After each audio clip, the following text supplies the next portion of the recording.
In what you've done with your life thus far, is it giving you what you want? Is it giving you what you want? When you look toward the future, when you look at all that's going on out here, is there some place within yourself you say, hey, I know I need to be out there in that arena. I know I can do more than what I've been doing. I know there's some great music that I have within me that I haven't brought out here yet. Is that something that you begin to look at within yourself? See, I say if you look at your life, and if you're not getting what you want, you owe it to yourself to do something differently. If you're on a job, 85% they say of Americans go to jobs that they're unhappy. If you're doing something 8 hours a day that you don't like, it's not giving you what you want, it's not giving you a strong feeling of satisfaction and fulfillment, you're miserable, you hate to go there, you're depressed just thinking about it, you sing the "Thank God It's Friday" song every week. If that's what it is, you owe it to yourself to start strategically working to change directions. See, but you know what most people will do? Most people will resist change. Most people will fight change as if change would be worse than what they're experiencing. See, they know this.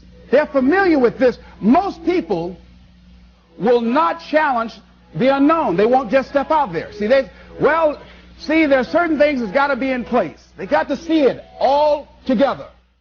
And life isn't like that. That's not how you grow. So as you look at your life, you're saying, I'm not getting what I want. As you begin to look toward the future, begin to know that whatever it takes for you to create that, you've got that in you.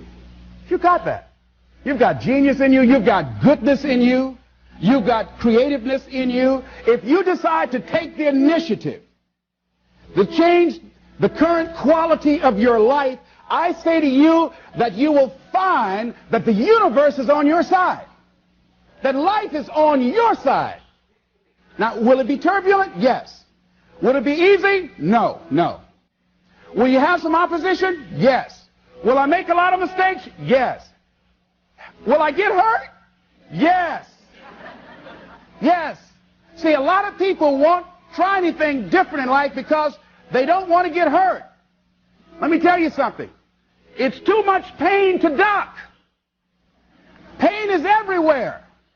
You can hide under here. It will come where you are. It's everywhere.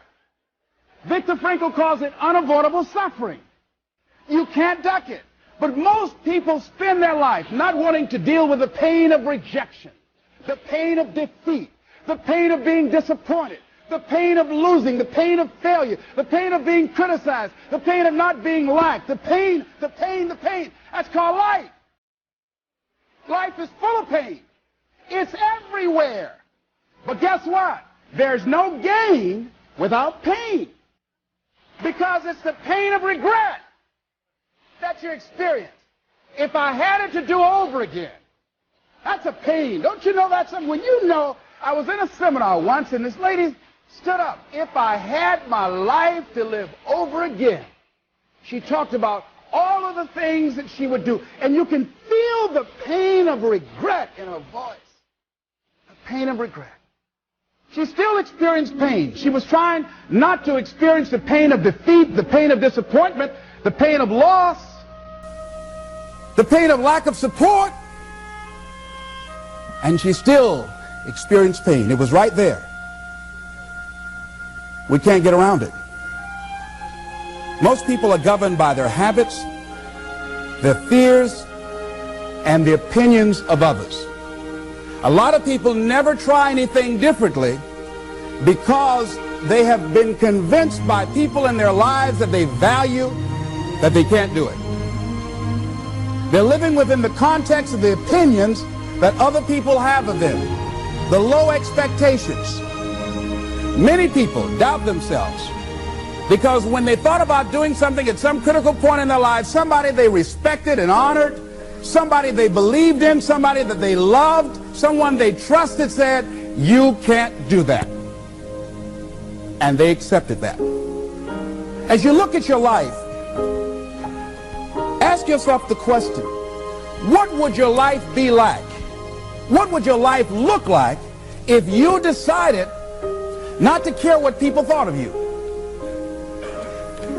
What would your life be like if you decided to give up some of your fears? What would your life be like if you decided to become courageous? What would your life be like?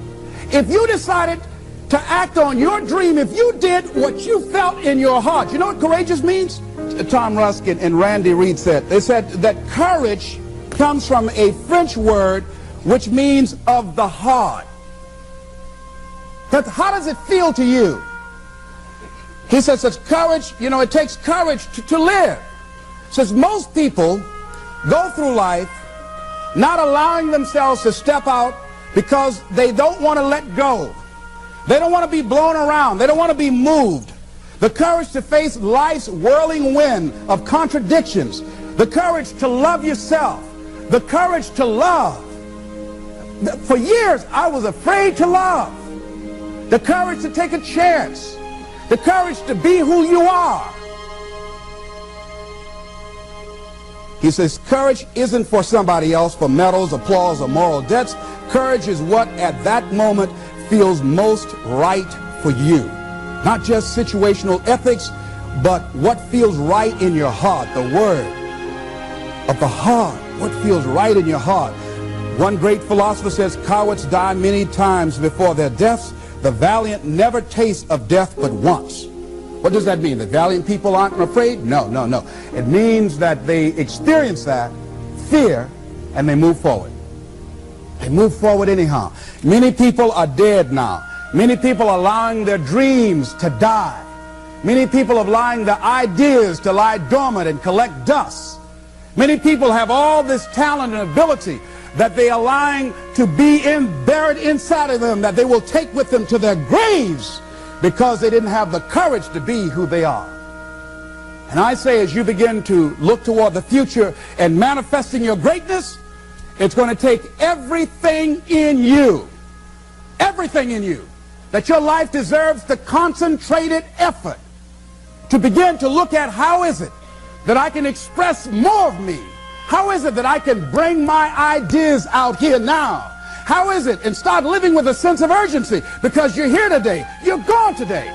Life is unpredictable. It's uncertain. There are no guarantees. No guarantees out here at all. So holding back, what are you waiting on? Ask yourself, what's the benefit of your waiting? What's the benefit of your not living your dream? What's the benefit of not listening to yourself? Oh, please, listen to yourself. You know the feelings. If you start listening to the feelings in your heart, and I'm doing it now more every day, I find that my feelings, I can trust them. And I say to you that as you look toward the future, you look at life on a daily basis. If there's something that you have been given, if you've learned something within yourself that you know that what you're doing now doesn't fit you, it doesn't work for you, it's not giving you what you want, and there's something else that you want to do, don't allow that inner doubt in you to talk you out of it, to build a case of why you can't have it, to tell you why you're not good enough. You ignore that inner voice. And all the external voices, don't judge the possibilities for what you can do based upon the circumstances. Because the circumstances won't determine who you are. Don't determine what you're able to do based upon your resources. Don't determine what's possible for you based upon where your life is right now. Where your life is right now is not you. That's just what it is right now. But the possibilities for you are limited. If you're in a rebuilding process, it's unlimited. If you're coming back from adversity and devastation, it's unlimited of what you can do.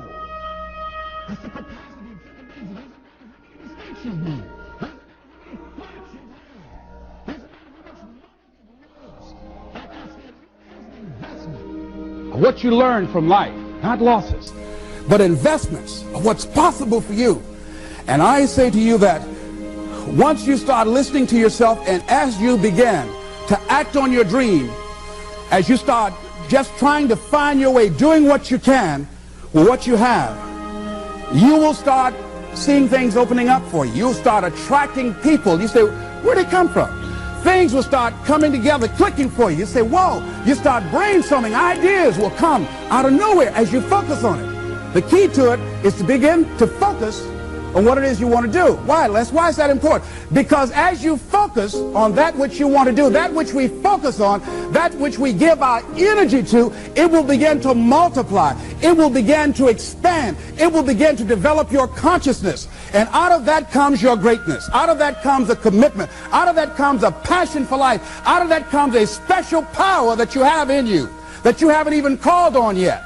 See, the powers that we have will never reveal themselves if we don't challenge them, if we don't put ourselves in a position where we have to use them. So one of the most important things is reading a book that's a really interesting book called Instant Millionaire, and the guy said, put yourself in a position where you can't retreat, where it's do or die, sink or swim. Here's what you'll find out. You'll develop incredible swimming skills. You'll find yourself stroking unlike you've ever seen before. Through the inspiration of desperation, you'll become more creative than ever before. So what is it? How do we handle that whole piece? Throw your whole self into it. See, most people go at it tentatively. They don't give all their stuff. They don't concentrate. They don't put everything they've got in them. One guy wrote a book called All You Can Do Is All You Can Do. And all you can do is enough. But he said, make sure you do all you can do. And if we're honest this evening, we know that we haven't done all we can do.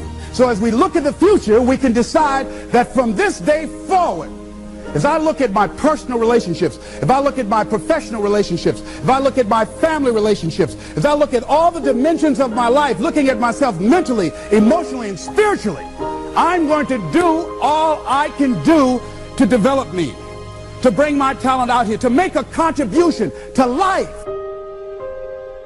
You want to make it in life, he said, number one, develop your mind. You don't get in life what you want, you get in life what you are. Number two, develop your communication skills. Once you open your mouth, you tell the world who you are. Three, practice the principle of OQP, only quality people. Let us say together, only quality people. As you think about your goals and dreams, this is not for everybody. You want to build an organization with only quality people. Not people who need more, but people who want more. You want to surround yourself with people that are hungry. People that are hungry are willing to do the things today others won't do in order to have the things tomorrow others won't have. People that are hungry do what they know, not what they feel. See, I didn't do this for years because I knew it would be hard. And Mr. Washington said something to me. Mike Williams, my mentor, you want to go online and find his book, The Road to Your Best Stuff. He said something that grabbed me, and I want you to put this someplace where you can see it. See, you build this business through persistence. You got to affirm, I will persist until I succeed. You build it through patience. It takes time to grow orchids. It's faster to grow roses, but orchids, that takes time. You have to have persistence, you have to have patience and perseverance. It takes courage to come back again and again and again. Because in order to build the business, it's hard work. It's H-A-R-D and H-E-A-R-T. Are you with me there? Write this down. If you do what is easy, your life will be hard. But if you do what is hard, your life will be easy.